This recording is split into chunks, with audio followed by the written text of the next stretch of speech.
The iPhone Air is Apple's boldest design refresh in years. It is almost impossibly thin at 5.64mm, yet still sturdy thanks to the use of titanium and ceramic shield. It is 6.5-inch ProMotion display and iOS 26's liquid glass makeover feel purpose-built for this form factor, even after a week of use. This still feels like Apple's most exciting design refresh in years. Battery life is solid, if not class-leading, and the single 48-megapixel camera limits flexibility, but for those who value design and portability above all else, it is sexy and stunning and maybe a new kind of pro. If you are following the Apple rumor cycle, we were all expecting an ultra-thin iPhone to be released, one that would potentially go thinner than the iPhone 6 or 6 Plus, be more stunning than the iPhone X, and offer a truly refreshed look and feel for the iPhone. The launch event's awe-dropping tagline set the bar high, and the iPhone Air cleared it with room to spare. It's not the first ultra-thin phone. The Galaxy S25 Edge measures in at 5.8mm, but it still feels as stunning, sleek, and sexy in my hand right now after living with it for a week as it did during my brief hands-on session following the launch event. It feels as exciting as the iPhone X in that it might give us the playbook for the modern iPhone going forward, or at least show us one half of the purportedly incoming foldable iPhone. The photos released by Apple and even those shot by me for this review only do it partial justice. The iPhone Air is the best representation yet of Apple's vision for an iPhone that's just glass. It weighs in at just 5.82 ounces or 165 grams, fully justifying the Air moniker. Much like the iPhone 17 or even Pro Max, it feels balanced, not too top heavy, not too bottom heavy. It's Goldilocks ergonomics. I don't know if I'd quite call it awe-dropping, but the thinness is the part that gets people excited. At its thinnest, the iPhone Air is 5.64mm or 0.22 inches, and the plateau only jutes out of a bit more.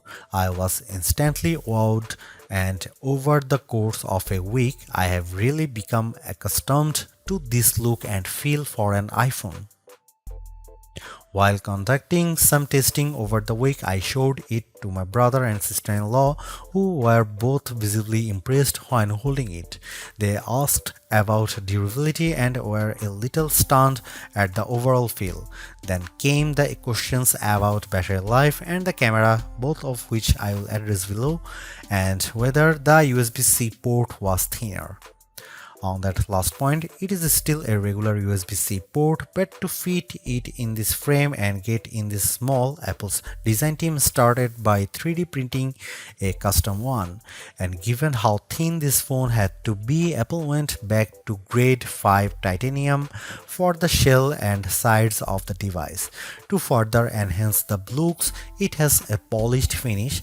My sky blue review handset is different from the MacBook Air and iPad Air colors of the same name. It is a bit lighter and pastel-like. I really like it, and the Air also comes in light gold, space black, and cloud white. While the innermost layer of the iPhone Air sandwich is made of that strong titanium, which can bend slightly under pressure but is designed to spring back, it's topped and bottomed with glass and glass ceramic, specifically Ceramic Shield 2 on the front and the Ceramic Shield on the back. The rear, like the iPhone 17, is mostly frosted matte glass, while the top bump gets the glossy finish. Apple says the Air is 3 times more scratch resistant on the front, so I've still been careful sliding this in and out of my front or rear jeans pockets, and the back is 4 times more crack resistant. It also has the same IP68 rating for resistance to dust and water as the iPhone 17, 17 Pro and 17 Pro Max. It survived a light drizzle shortly after I unboxed it in Apple Park. The weather's been wet in my home state of Jersey, and the Air has shown no issues on being used in rain or surviving a dunk test. Even given the extreme thinness here, you still get the usual buttons you would expect on an iPhone. Camera control has been redesigned to live on the right hand side, and it's slightly thinner but about the same length as on other iPhones. The power or sleep button sits slightly higher on the side with the action button, volume up and volume down on the left. The main mono speaker lives at the top of some microphones, and there are two other microphones either side of the USB-C port on the bottom. This design does, as mentioned, only leave room for a single camera and likely a smaller battery inside, but Apple has also dropped the SIM card slot worldwide and opted for eSIM to save some space. The iPhone Air is stunning, attracts a lot of admiring glances, and feels like biggest refresh in iPhone design we have seen in a while. Yes, it's the same key parts, just compressed, but in use it feels like the perfect showcase for iOS 26. If you are after Apple's best design this year, I think it is clearly the iPhone Air.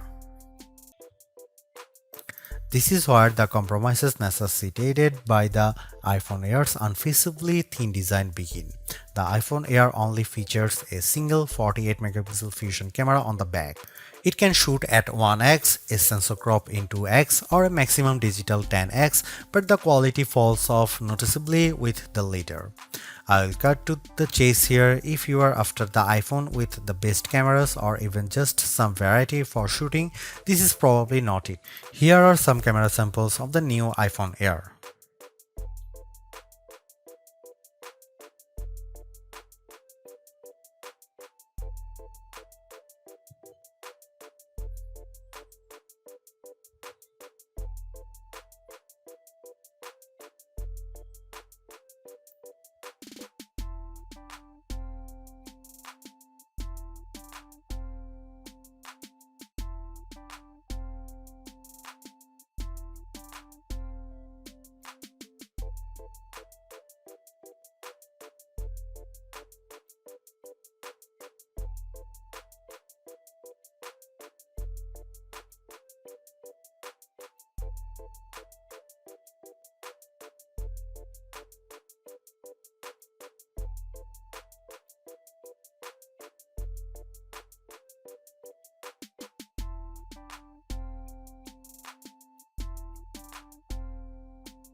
Powering the iPhone Air is Apple's A19 Pro chip, which is a step up from the iPhone 17's A19 and a slightly less powerful version of the A19 Pro in the iPhone 17 Pro and 17 Pro Max without the extra cooling technology.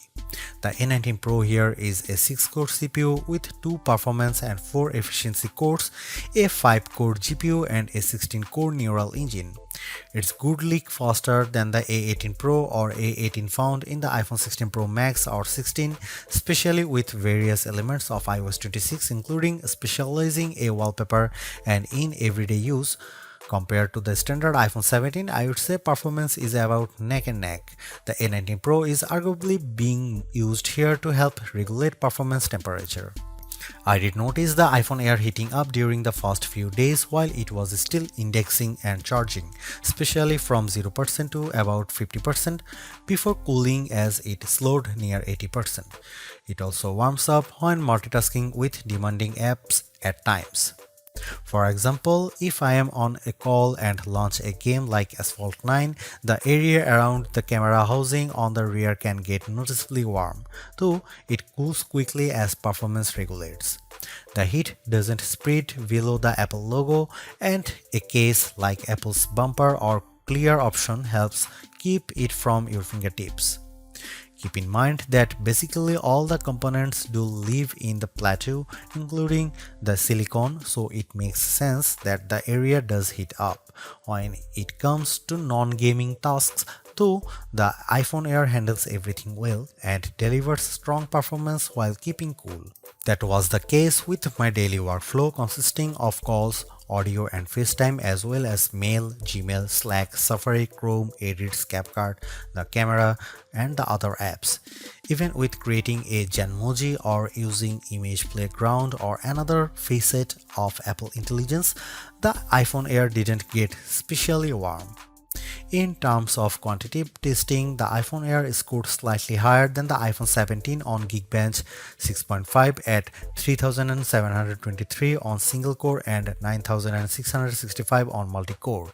That's in line with smartphones at this price range, so as we noted in our Galaxy S25 Edge review, that phone has a thermal solution for keeping things cool.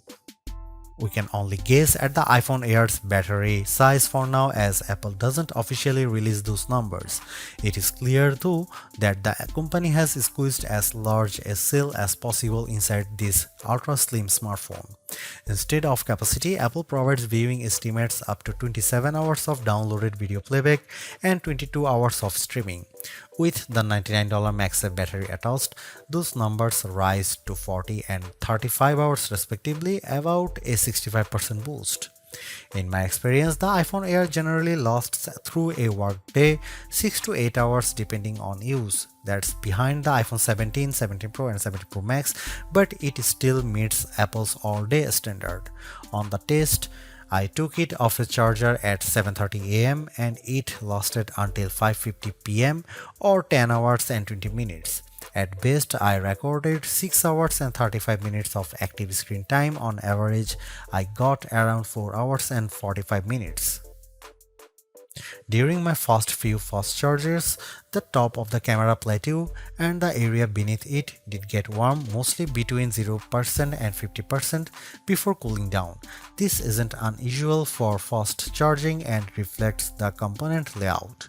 Power users will likely need to recharge by the time they get home. Apple's slim MagSafe battery nearly matches the Air's profile, adding only a bit more thickness than the camera bump.